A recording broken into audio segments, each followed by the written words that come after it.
RJD की सरकार के समय में यहां पर बिहार के अंदर 70 से अधिक नरसंहार की घटनाएं हुई थी। 70 से अधिक नरसंहार की घटनाएं। इन्होंने जातीय संगठन खड़े किए थे। बिहार में जाति को जाति से लड़ाते थे। पर्व और त्योहार नहीं होने देते थे। बेटी असुरक्षित, व्यापारी असुरक्षित, नौजवान के जीवन के साथ खिलवाड़, कट्टा बंदूक लेकर के बिहार की पूरी व्यवस्था को इन्होंने धूमिल करने का काम किया था।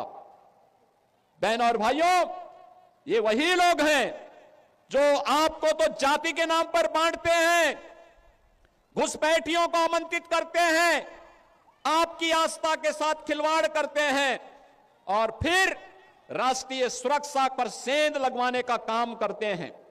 बहनों और भाइयों, मैं आज आप सबसे ये कहने के लिए आया हूं, एक केवटी विधानसभा क्षेत्र आपने देखा होगा, यहां पर से अशोक यादव विधायक रहे हों या फिर आज यहां पर भारतीय जनता पार्टी के मुरारी मोहन झा वर्तमान विधायक के रूप में, अब यहां कोई भी दंगा नहीं है, कोई नरसंहार नहीं है, कोई अराजकता नहीं है। अब तो हमारी मिथिला भी चंगा है, विकास के पथ पर अग्रसर बढ़ने का काम कर रही है। और फिर भला क्यों नहीं विकास होगा, क्यों नहीं खुशहाली होगी? ये धरा तो बहुत महत्वपूर्ण है। बहनों और भाइयों, ये धरती इतनी महत्वपूर्ण है, इतनी पवित्र धरती है। ये धरती, यहां पर हम लोग जब मैथिल कवि कोकिल विद्यापति की बात सुनते हैं तो हमें स्वाभाविक रूप से इस धरा का स्मरण हो आता है। बहनों और भाइयों, महाराज कामेश्वर सिंह, जिनके शासन में संगीत, शिक्षा, कला और संस्कृत विद्या के प्रचार प्रसार के लिए कार्य हुआ, ये धरती उनकी पावन धरा है। हिंदुस्तानी शास्त्रीय संगीत की जो एक विशिष्ट विधा है, दरभंगा घराना, ध्रुपद शैली, इसका जन्म भी इसी दरभंगा में हुआ है। और यही नहीं, मैथिली भोजपुरी संस्कृति के छठ पर्व को पहचान दिलाने वाली पद्म पुरस्कार से सम्मानित शारदा सिन्हा की धरती है। और यही नहीं बहनों और भाइयों, यहां की मैथिली भाषा अटल जी के समय में संविधान की 8वीं अनुसूची में शामिल हुई। मधुबनी पेंटिंग और मिथिला की पारंपरिक संस्कृति यह आज पूरे भारत को अपनी ओर आकर्षित करती है। यही नहीं, भारत के संविधान के सभा के अध्यक्ष, देश के पहले राष्ट्रपति डॉक्टर राजेंद्र प्रसाद जी इसी दरभंगा में उन्होंने अपनी पढ़ाई की थी। और ऐसी पावन धरा पर आज मुझे आने का अवसर प्राप्त हुआ है। बहनों और भाइयों, मैं आप सबका आह्वान करूंगा, याद करना, जब भी आरजेडी कांग्रेस का इंडी गठबंधन बिहार के अंदर आया है, बिहार में दंगों की आग फैली है, जातीय नरसंहार हुए हैं, लूटपाट की एक नई अपसंस्कृति ने जन्म लिया है, यहां पर अपहरण एक उद्योग बना है।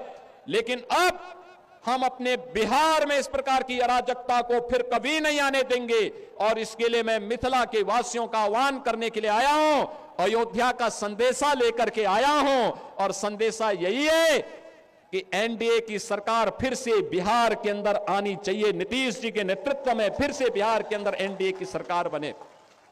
हमें घुसपैठ नहीं होने देनी है, घुसपैठियों को नहीं आने देना है। जैसे कश्मीर में धारा 370 को समाप्त करके कश्मीर में पाकिस्तानी तत्वों को मार मार करके, खदेड़ करके बाहर किया गया है, ऐसे ही हम अपने सीमावर्ती क्षेत्रों में घुसपैठियों को निकाल करके बाहर करके और जो भी आपराधिक गतिविधियों में लिप्त होगा उसकी संपत्ति को जब्त करवा करके गरीबों में बंटवाने का काम भी करने का काम एनडीए की सरकार करेगी। बहनों और भाइयों, मैं तो आपसे ही कहने के लिए आया हूं, यही अंतर है आरजेडी और कांग्रेस में और एनडीए में। एनडीए सुशासन की बात करती है और करके दिखाती है, एनडीए विकास का कार्य करती है, एनडीए विरासत का सम्मान करती है, एनडीए बांध बेटियों की सुरक्षा, नौजवान के लिए रोजगार, किसान के लिए सम्मान निधि, श्रमिकों के सम्मान का कार्य और उनके स्किल डेवलपमेंट का कार्य करती है। तो आरजेडी और कांग्रेस के लोग अपहरण को उद्योग बनाते हैं, पेशेवर माफिया को अपना शागिर्द बनाते हैं, और इसीलिए तो इन पेशेवर माफियाओं को उपचार हम लोगों ने निकाला है उत्तर प्रदेश में इनकी छाती में बुलडोजर चला करके। आज उत्तर प्रदेश माफिया विहीन हो चुका है। आज उत्तर प्रदेश अपराध से मुक्त हो चुका है। आज उत्तर प्रदेश में न दंगा है और न ही कोई अपराध। यूपी में अब सब है चंगा, यूपी में कोई समस्या नहीं। पर्व और त्योहार के पहले कोई दंगा नहीं होता है, क्योंकि दंगाई को मालूम है दंगा करेगा तो जो उसने लूटा है वह तो जाएगा ही जाएगा।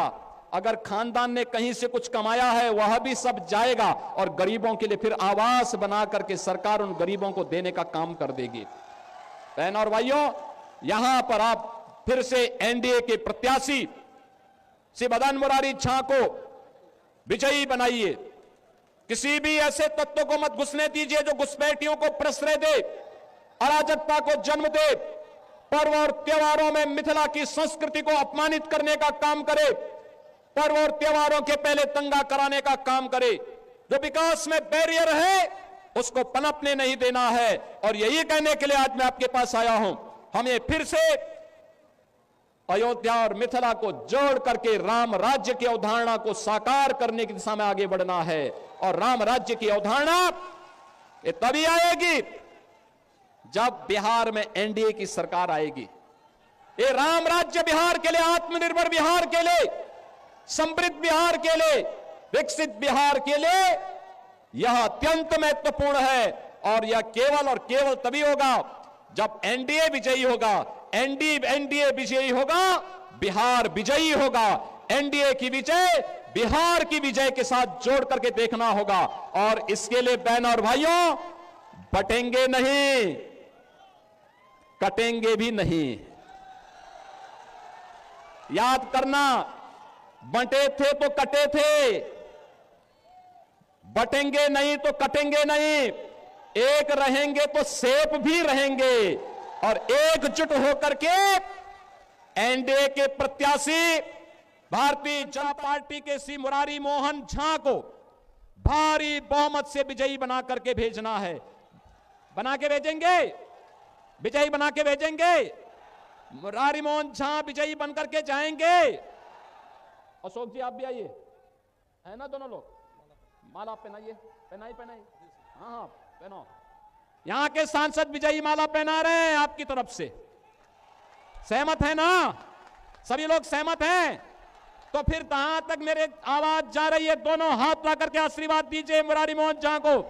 जहां तक मेरी आवाज जा रही है, सड़क के उस पार भी इस पार भी, इस सड़क में भी जितने लोग खड़े हैं, आप लोगों से मेरा आग्रह होगा, दोनों हाथ ला करके भारतीय जनता पार्टी के प्रत्याशी को अपना आशीर्वाद दीजिए। इधर भी सारे लोग जितने भी हैं, सभी लोग, कि बटेंगे नहीं, कटेंगे भी नहीं।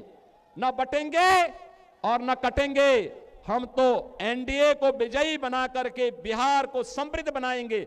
मेरे साथ बोलेंगे, जय श्री राम, जय जय श्री राम, जय जय श्री राम।